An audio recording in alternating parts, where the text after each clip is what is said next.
আমি পাখা না চালিয়ে থাকতে পারছি না, কারণ ফ্যানটা চালালে না আওয়াজ শোনা যায় আর কি, কথাগুলো ভালো শোনা যায় না।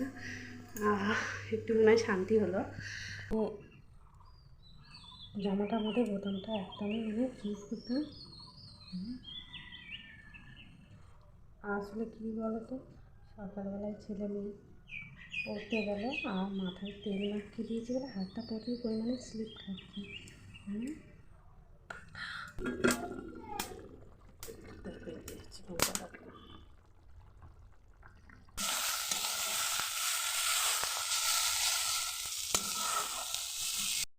বন্ধুরা, এই যে এখানে কাঠে রান্না করছি আর এত পরিমাণে দেখো ঘেমে পুরো চান করে গেছি, এত গরম করছে। আর এই উনুনের এখানে তো আরও বেশি। তো ওইদিকে আমার রান্না হচ্ছে, ভাত হয়ে গেছে। আর বন্ধুরা, গুড মর্নিং, তোমরা কেমন আছো? আমি তো খুব ভালো আছি। আর আমার হাতে দেখো সকালবেলা দেখো ছুঁচ সুতো নিয়ে নিচ্ছে। কী করবো জানো? কারণ হচ্ছে তোমার দাদাভাইয়ের একটা জামা মানে বোতাম ছিঁড়ে গেছে। আর তোমার দাদাভাইয়ের তো মাঠে যায় জামাটা পরে। তো আমায় বললো কি যে, তো আমি দেখছি প্রতিদিনই জামাটাকে একদিকটা একটা হাতা জামাটা না হয়ে গেছে, বোতামটা ছিঁড়ে গেছে। তো আমি তো কী করি, দেখি তোমার দাদাভাই প্রতিদিন একটা হাতা জামাটা গুটিয়ে মানে যায়, গুটিয়ে নেয়। আর একদিকেটা মানে বোতাম আছে বলে হাতাটায় বোতাম পরিয়ে একদিকটা যায়, দেখতে খুব খারাপ লাগে। তো তাই ভাবছি যে আজকে তোমার দাদাভাইয়ের চলো জামাটায় বোতাম পরাবো, তাই সুই সুতো নিয়ে নিয়েছি আর জামাটা তুলতে দেখাচ্ছি। এই জন্য তো এতটাই জামাটা মানে কি বলবো, মানে জামাটার মধ্যে বোতামটা একদমই চুজ করতে আসলে কী বলতো, সকালবেলায় ছেলে মেয়ে পড়তে গেলে আর মাথায় তেল মাখিয়ে দিয়েছে বলে হাতটা প্রচুর পরিমাণে স্লিপ খাচ্ছে। তো দেখো, এই যে আমার রান্না আমি বসিয়ে দিয়েছি। এখানে আছে নিম বেগুন ভাজা হচ্ছে, মানে নিম পাতা দিয়ে বেগুন ভাজা হচ্ছে। আর এখানে লঙ্কাগুলো দেখো আমি ফ্যানের মধ্যে ভিজিয়ে রেখেছি। আর এইদিকে ওইদিকে আমার রান্না প্রায় হয়েই এসেছে। আর এই দেখো আমি ছাদ থেকে জামা কাপড়গুলো তুলে এনেছি। ছাদে প্রচুর পরিমাণে রোদ্দুর, মানে কি বলবো, একদম মানে থাকা যাচ্ছে না, এত রোদ্দুর। তো জামা কাপড়গুলো তুলে আনলাম। বন্ধুরা, বাড়িতে কী রান্না হচ্ছে চলো তোমাদের দেখাচ্ছি। আজকে হচ্ছে চিকেন। তো চলো তোমরা দেখতে পাবো। এদিকে হচ্ছে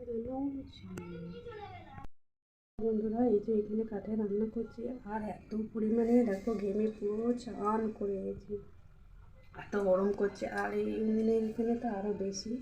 তো ওইদিকে আমার রান্না হচ্ছে, ভাত হয়ে গেছে। আর আজকে করেছি পাতা দিয়ে বেগুন ভাজা করেছি। একদিন তোমাদের সঙ্গে অবশ্যই শেয়ার করবো রান্নাটা। তো আর হচ্ছে চিকেন। তো ওইদিকে আমি পুরো চিকেনটা কষে জল দিয়ে দিয়েছি। আর চলো আমি তোমাদের দেখাচ্ছি। তো এইদিকে দেখো আমার মাংসটা পুরো লাল লাল একদম পুরো ফুটে উঠেছে। তো চলো দেখি ছেলে কখন আসবে দেখি।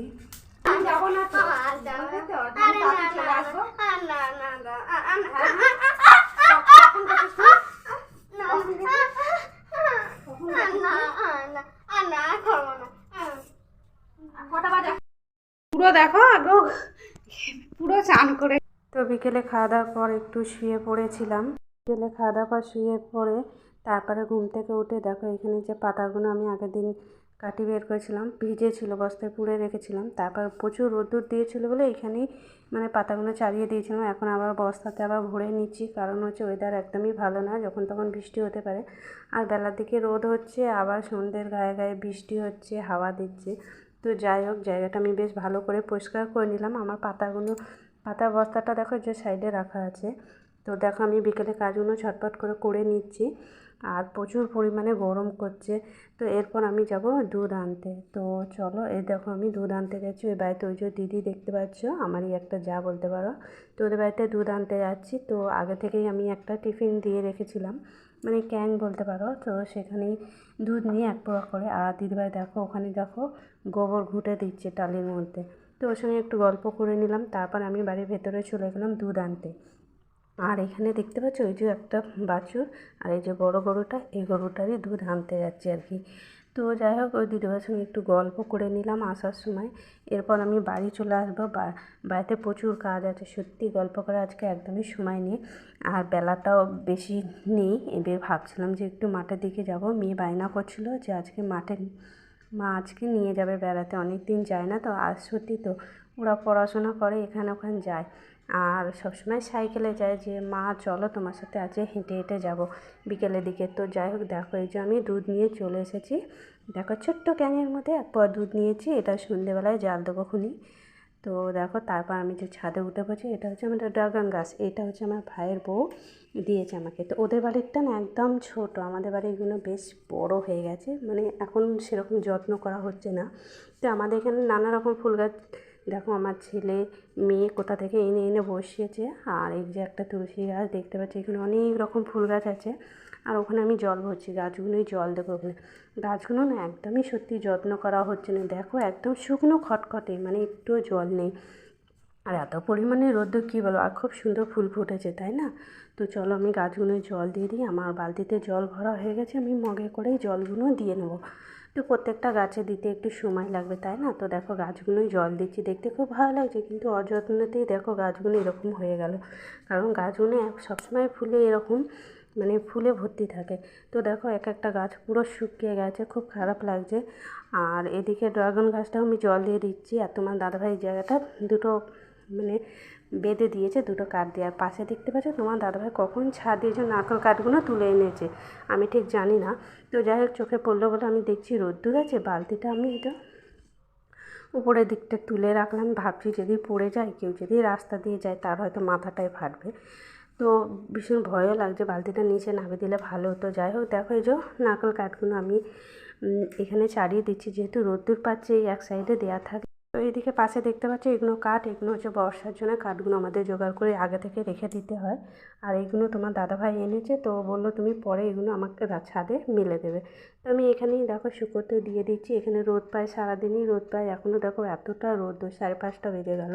এরপর আমি নিচে যাব, নিচেও অনেক কাজ আছে, কাজগুলো মিটিয়ে নিই চলো। তো বন্ধুরা দেখতে পেলে বিকেলের আমার সমস্ত কাজই হয়ে গেছে। আর এই মাত্র ছাদ থেকে নামলাম, প্রচুর পরিমাণে এখনও পর্যন্ত রোদ্দুর, পুরো 5:30 বেজে গেল। তো এত পরিমাণে গরম করছে, মানে কী বলবো, ছাদে উঠে পুরো প্রচুর কষ্ট হলো এত রোদের মধ্যে। আর যারা মাঠে কাজ করে তাদের তো আরও বেশি কষ্ট। তো কী বলো তো, আমি না গাছে জল দিলাম, ভাবলাম সন্ধ্যের একটু আগে দেবো। তো আজকে একটু মেয়েকে নিয়ে একটু মাঠে যাব। মেয়ে বায়না করছিল মা তুমি আমাকে আজকে মাঠে নিয়ে যাও। তো ওই জন্য সকাল সকাল কাজগুলো আমি করে নিলাম, মেয়েকে নিয়ে মাঠে নিয়ে যাব। তো তোমরা মাঠের ব্লগটা আবার নেক্সট ব্লগে পেয়ে যাবে, তো তোমরা দেখতে থাকো। আর এই ভিডিওটা যদি ভালো লাগে, আর বন্ধুরা তোমরা প্রচুর প্রচুর প্রচুর আমাকে ভালোবাসা দিয়ে সাপোর্ট করো, আর এইভাবে আমার পাশে থেকো। তো আমি এত পরিমাণে ঘেমে যাচ্ছি, আমি পাখা না চালিয়ে থাকতে পারছি না, কারণ ফ্যানটা চালালে না আওয়াজ শোনা যায়, আর কি কথাগুলো ভালো শোনা যায় না। একটু মনে হয় শান্তি হলো। তো ওইদিকে দুধ ফুধ আমার সব আনা হয়ে গেছে। বিকেলে ভাবলাম যে অনেকটা সন্ধেবেলায় গিয়ে আমি জল দেবো, কিন্তু মেয়ে যাবে বলে বায়না করছিল বলে ওকে এবার নিয়ে যেতে হবে, তার জন্যই তাড়াতাড়ি একটু কাজটা করে নিলাম। আর 5:30 বাজে, তাও এখন কতটা রোদ্দুর। তো ভাবছি যে চলো বন্ধুরা, টাটা।